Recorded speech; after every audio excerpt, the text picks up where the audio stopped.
తెలంగాణలో ఉద్యోగుల బదిలీలపై నిషేధం ఎత్తివేత. తెలంగాణలో ఉద్యోగుల సాధారణ బదిలీలకు ప్రభుత్వం పచ్చజెండా ఊపింది.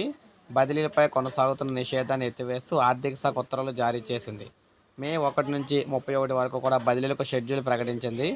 గత ఏడాది జనవరి 1 నాటికి 3 ఏళ్లు ఒకే చోట పనిచేస్తున్న వారి బదిలీలకు ప్రభుత్వం అనుమతినిచ్చింది. గత ఏడాది డిసెంబర్ 31 నాటికి ఒకే చోట 4 ఏళ్లుగా పనిచేస్తున్న ఉద్యోగులు తప్పనిసరిగా బదిలీ చేయాలని చెప్పి నిర్ణయించింది. వచ్చే ఏడాది మే 31లోగా ఉద్యోగ విరమణ చేసే వారికి స్వచ్ఛందంగా కోరుకునే తప్ప బదిలీలు అయితే ఉండవు. ఒకే కేడర్లో 40% మించి ఉద్యోగులను బదిలీ చేయకూడదని కూడా ప్రభుత్వం నిర్ణయించింది.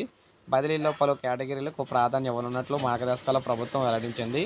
భార్యాభర్తలు, వితంతువు, వచ్చే ఏడాది మే 31న పదవి విరమణ పొందేవారు, 70% మించి వైకల్యం ఉన్నవారు, మానసిక వ్యాధులతో బాధపడుతున్న పిల్లలు ఉన్నవారు, క్యాన్సరు, న్యూరో సర్జరీ, మూత్రపిండాలు, కాలేయ మార్పిడి, ఓపెన్ హార్ట్ సర్జరీ, ఎముకలు, టీబీ ఉన్న ఉద్యోగులకు బదిలీల్లో ప్రాధాన్యత ఇస్తారు. ప్రస్తుతం అప్రాధాన్య పోస్టులో ఉన్న ఉద్యోగులను ప్రాధాన్య స్థానంలోకి బదిలీ చేయాలని మార్గదర్శకాలు ప్రభుత్వం వెల్లడించింది. కఠినమైన ప్రాంతాల్లో సుదీర్ఘంగా పనిచేస్తున్న వారికి కూడా ప్రాధాన్యం ఇస్తారు. భార్యాభర్తల కేటగిరీలో 3 ఏళ్ల నిబంధన అయితే వర్తించదు. వెబ్ కౌన్సిలింగ్ ద్వారా ఉద్యోగుల ఆప్షన్లు స్వీకరించి బదిలీలు చేయనున్నారు. విద్యాశాఖ, పోలీసు, వాణిజ్య పన్నులు శాఖ, ఎక్సైజు, రిజిస్ట్రేషన్లు, రవాణా, అటవీ శాఖ విడివిడిగా ప్రత్యేక మార్గదర్శకాలను విడుదల చేస్తాయి.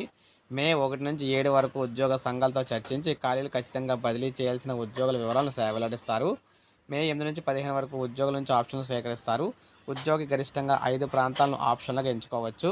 మే 16 నుంచి 24 వరకు దరఖాస్తులు పరిశీలించి 25 నుంచి 31 వరకు ప్రభుత్వ ఉత్తర్వులు అయితే జారీ చేస్తారు. అనంతరం 3 రోజుల్లో ఉద్యోగి రిలీవ్ అయినట్లుగా పరిగణిస్తారు. జూన్ 1 నుంచి ఉద్యోగుల సాధారణ బదిలీలపై మళ్లీ నిషేధం అమలులోకి అయితే వస్తుందని ఆర్థిక శాఖ ముఖ్య కార్యదర్శి సందీప్ కుమార్ సుల్తానియా పేర్కొన్నారు. సో ఇదన్నమాట. అయితే జనగణన విధులు ఉన్నవారికి బదిలీ మార్గదర్శకాలు వర్తించమని ప్రభుత్వం అయితే తెలిపింది. ఇది మనకు ప్రజెంట్ తాజా సమాచారం ఉద్యోగులకు సంబంధించి. సో ప్రతి ఒక్కరు ఒక లైక్ చేయండి, సబ్స్క్రైబ్ చేసుకోండి, మన ఛానల్ సబ్స్క్రైబ్ చేసుకోండి.